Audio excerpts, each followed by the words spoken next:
नमस्कार दर्शक बंधु ईपीएफ को नहीं एबे आसला एक बड़ खबर खूब शीघ्र एटीएम रु पीएफ टंका उठाई हेब तेबे कौन रही अपडेट टी जानिबा संपूर्ण डिटेल्स से भिडियोटी को शेष जाए देखा सहित आम चैनल नुआ थिले सब्सक्राइब करी पाखर थिबा घंटी चिन्ह को दबाई दिंतु जहाद्वारा यह नुआ नुआ वीडियो आपण सर्वप्रथमे देखा पाइपर तेबे चलतु डेर नक भिडियोटी को स्टार्ट करवा। ईपीएफओ सदस्यों आसी बड़ खबर खूब शीघ्र एटीएम कार्ड रु मिलिबो पीएफ टंका आसुची ईपीएफ 3.0 एटीएम रु पीएफ टंका उठाई हेब सरकारी दफ्तर रे चक्कर काटिबाकू पड़िबो नहीं यथाशीघ्र नुआ सॉफ्टवेयर सिस्टम ईपीएफओ 3.0 आरंभ हेब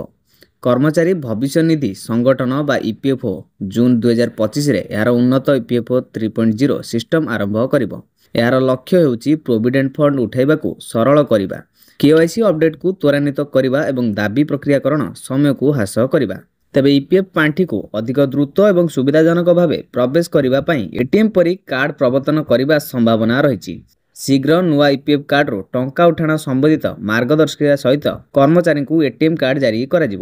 यह माध्यम कर्मचारी आर्थिक जरूरी स्थिति रे किंबा अप्रत्याशित खर्च को परिचालना करें। वर्तमान सदस्य मानक पीएफ पांठी उठाइबा प्राय 10 रु 15 दिन समय लगुच किंतु थरे एटीएम एवं यूपीआई सुविधा प्रचलन हो गले यह किछि मिनिटर कथा हो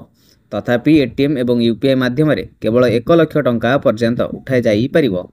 यह सहित कर्मचारी मानक लंबा प्रक्रिया दे जिबाकू पड़िबो नाही एवं अजथारे समय मध्य नष्ट हेबो नाही। तेबे दर्शक बंधु यह संपूर्ण अपडेट जहाँकि आपण मैंने जानवा पाइले वीडियोटी भल लगी लाइक करदे और चैनल नुआ थिले सब्सक्राइब करी पाखर थिबा घंटी चिन्ह को दबाई देबे।